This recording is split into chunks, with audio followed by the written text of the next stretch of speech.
Once, in a faraway village, there lived a girl named Osara. She was blind, and her family had left her alone when she was just a little child. They said, "She's useless. What can a blind girl do?" They left her in a small broken hut at the edge of the village. The hut was old and shaky, like it could fall with just a little wind. Inside, it was empty, except for a mat on the dusty floor. Osara sat there every day, hungry and cold, with no one to care for her. Sometimes, kind villagers would come by. "Osara, here's some food," they would say. They gave her little things, pieces of yam, a small bowl of soup, or a handful of beans. Some women even helped her bathe and brought old clothes for her. "Poor girl," they would whisper, "may the gods watch over you." Osara couldn't see their faces, but she knew them by their smell and the sound of their voices. Her world was dark, but her heart was light. Whenever someone helped her, she would smile and say, "Thank you, may the gods bless you." But most days, Osara was alone. She would sit in her hut, listening to the sounds of the village, the children playing, the women pounding yam, the men laughing by the palm wine stand. She wished she could see it all, but all she had was darkness. And so Osara's life continued, lonely, hungry, and forgotten by the family that should have loved her. But even in her suffering, she remained kind and grateful for the little she had. Her story was just beginning.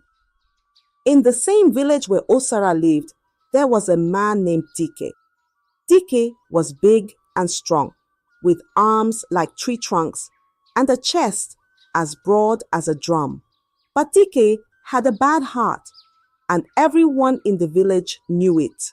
He was always causing trouble, sneaking around and doing things that made people shiver. Dike liked to touch girls in ways he shouldn't. He would pass by them and grab their arms, pinch their cheeks, or pat their backs too low. The girls felt scared and ashamed, but Dike didn't care. He would laugh and say, "What's wrong? I'm just being friendly." But everyone knew Dike's friendliness was dangerous. One day, Ebube, the daughter of the palm wine tapper, was coming back from the stream, carrying a heavy pot of water on her head. Her feet were bare, and her steps were slow from the weight of the water. Just as she was about to pass, Dike stepped in front of her with a smirk on his face. "Ebube, don't you look pretty today?" Dike said, blocking her path. Ebube tried to step around him, but he wouldn't let her pass. Suddenly, Dike reached out, pressing her back and touching her chest.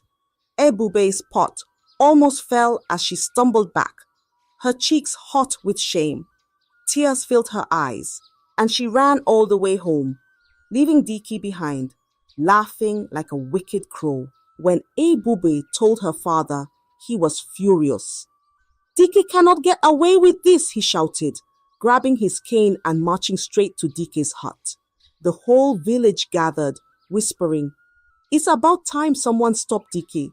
But when Ebube's father confronted Dike, the mischievous man was ready.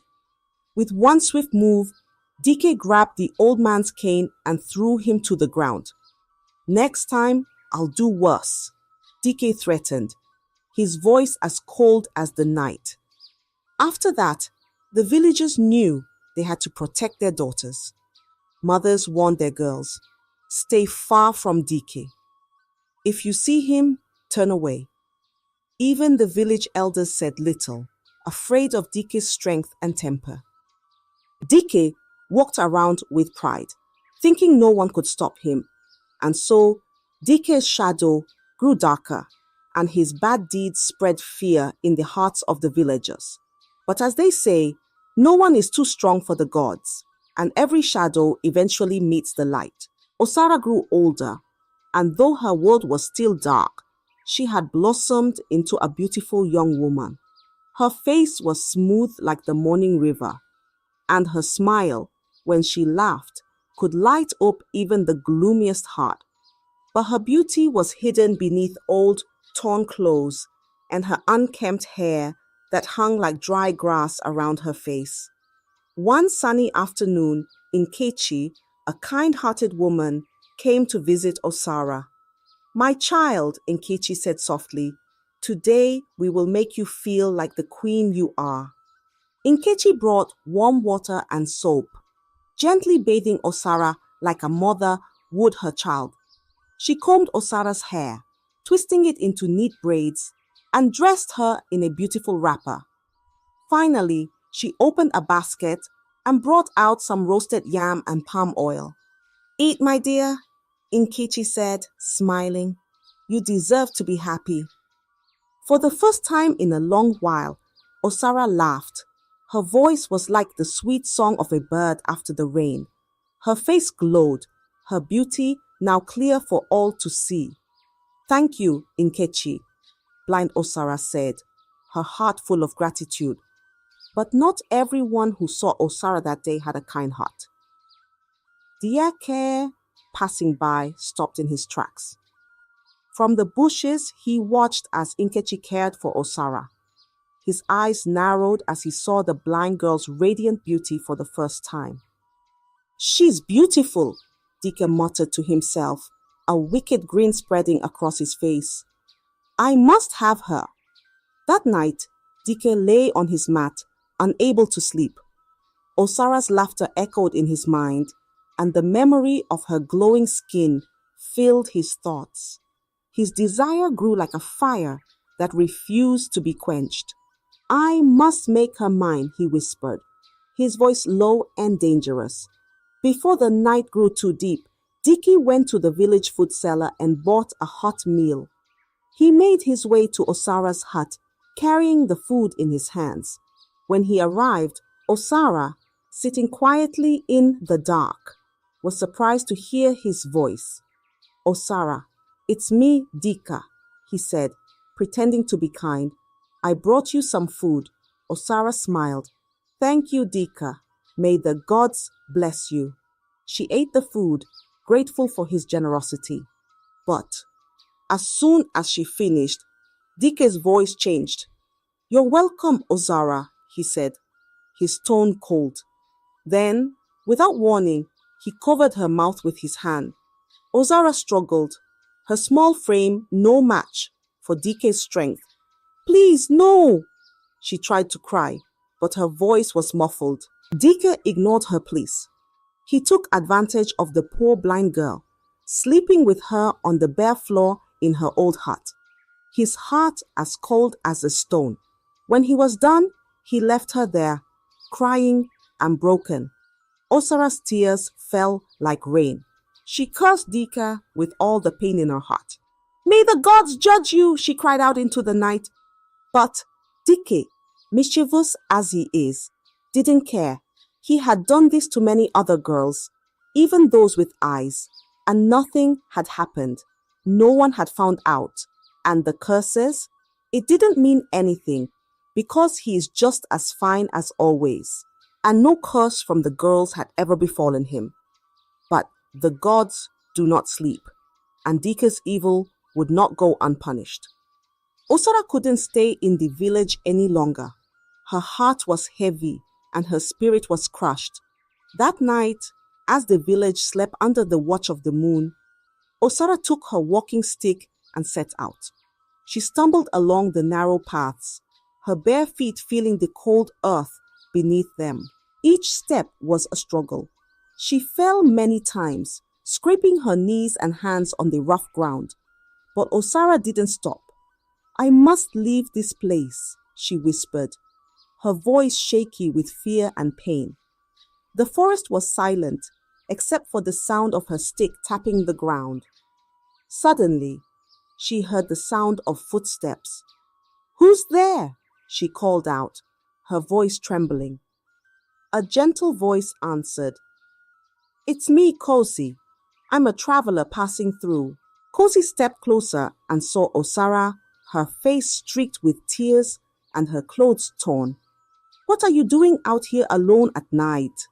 he asked, his voice filled with concern. Through her sobs, Osara told him everything about her blindness, her abandonment, and the evil Dike had done to her. Kosi's heart ached for her.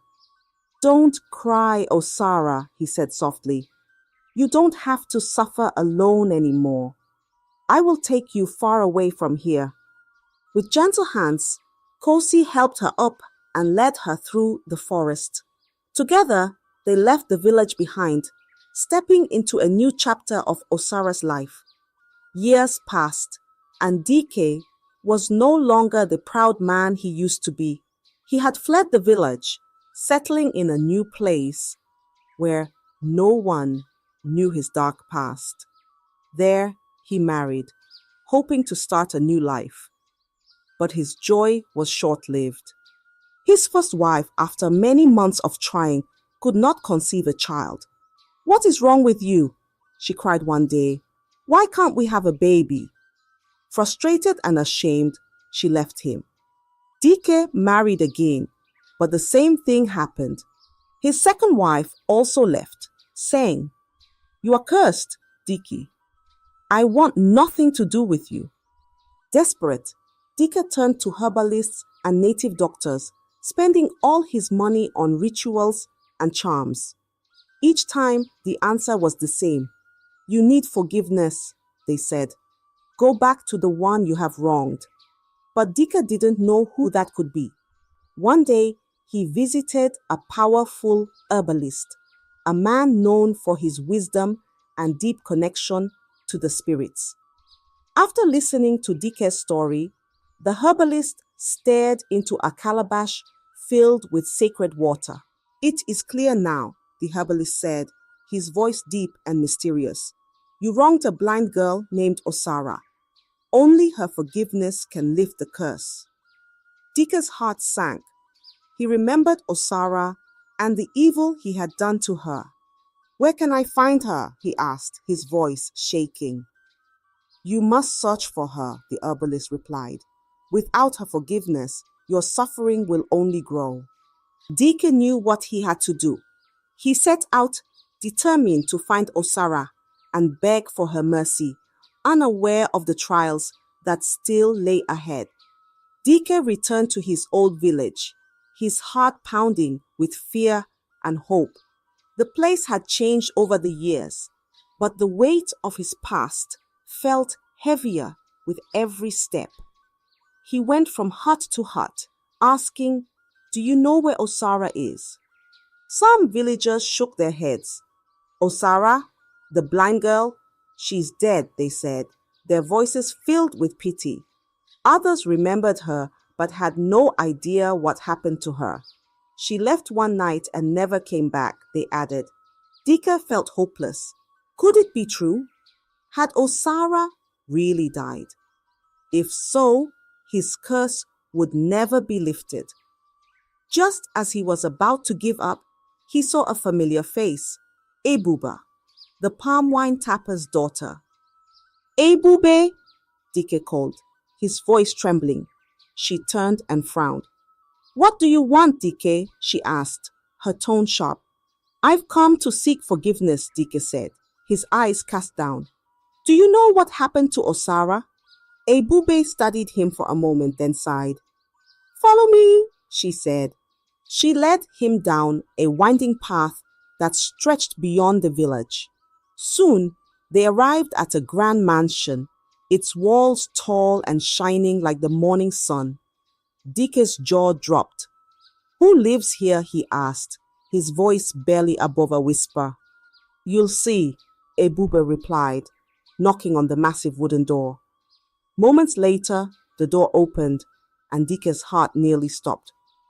Standing there, dressed in fine clothes, was Osara, no longer the blind, helpless girl he once knew, but a confident woman with grace in her step and light in her eyes. Osara's life had taken a miraculous turn. After Kosi rescued her, he brought her to a land of abundance, where she was cared for and loved. He took her to a powerful native doctor who performed sacred rituals and restored her sight. For the first time, Osara saw the world, the sky, the trees, and the face of the man who had saved her. Kosi and Osara grew close, their love blossoming like flowers in the rainy season. They married, and together they built a beautiful home, filling it with laughter and joy. Osara's once dark and lonely world was now bright and full of life.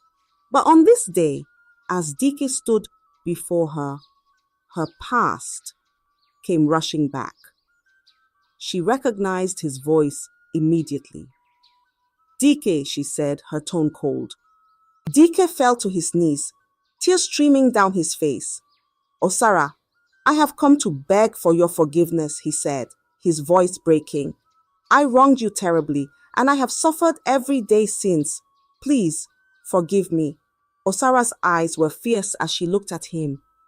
"You left me broken, Dike," she said. "Do you know the pain you caused me?" "I know," Dike sobbed, "and I am sorry. The gods have punished me, and I have come to make things right." Osara took a deep breath, her heart torn between anger and the peace she had found in her new life. Finally, she said, "Your sins are great, but I will hear you out." Dike bowed his head, grateful for the chance to seek redemption, even as the weight of his actions pressed heavily on his soul. Osara invited Dike into her grand home, and they sat in the spacious courtyard. Kosi stood nearby, his face calm but watchful. Dike, still on his knees, begged Osara to forgive him fully. "I have lived in misery for years," he said, tears streaming down his face. "I cannot find peace unless you lift the curse from my life." Osara looked at him, her eyes filled with both sorrow and strength. "Dike, your sins brought me pain, but they also brought me two blessings," she said. She clapped her hands, and moments later, two boys ran out from the house. They were identical, with strong builds and sharp features that mirrored Dike's own face. Dike's eyes widened, and his breath caught in his throat. "They are mine," he whispered, his voice trembling. "Yes," Osara said, "these are your sons, but they were raised by Kosi, who gave them the love and care you never could." The boys stood tall beside their mother, their eyes curious but respectful. Dike reached out, his hands shaking. "My sons," he said, but Osara gently stopped him. "I forgive you, Dike," she said, her voice firm yet compassionate. "But you cannot be part of their lives. They have grown up in a home filled with love and respect, and I will not disrupt that." Dike bowed his head, his heart heavy yet relieved. "Thank you, Osara. Your forgiveness is more than I deserve." He stood, his legs unsteady, and turned to leave. As he walked out, Kosi placed a hand on Osara's shoulder. "You have done what many could not," he said softly. Dike returned to the herbalist, who greeted him with a knowing smile. "The curse has been lifted," the herbalist said. "You are free to live a new life." Dike nodded, feeling the weight of his past finally lifting from his shoulders. Dike returned to his old village with a new purpose. His first stop was the home of Ibubi's father. The old man, now grayer and weaker, was surprised to see Dike at his door. "What do you want?" he asked, his voice filled with caution. Dike knelt before him. "I have come to seek your forgiveness," he said. "I wronged you and your daughter, and I am deeply sorry." The old man stared at him for a long time, then finally said, "If the gods have truly changed your heart, who am I to hold on to anger? You are forgiven." Dike then went to the village elders, confessing all his past misdeeds. He begged for their forgiveness, and vowed to protect the vulnerable. The elders, seeing the sincerity in his eyes, granted him their blessing. With his heart set on making amends, Dike approached Ebube. Ebube, he said softly, I have hurt you in the past, but I am a changed man. Will you give me the chance to make it right? Will you be my wife? Ebube, who had watched his transformation from a distance, nodded. Yes, Dike, I believe in second chances. The marriage was celebrated with joy, and soon after, Ebube gave birth to a healthy baby girl. Dike, once feared, became the village's protector. He ensured no girl or woman ever suffered as Osara had. Dike's life became a testament to change and redemption. The villagers spoke of him with respect, saying, even the darkest heart can find light.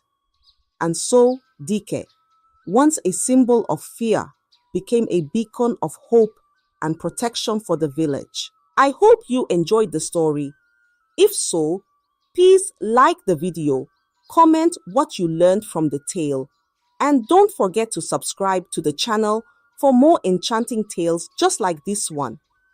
Thank you.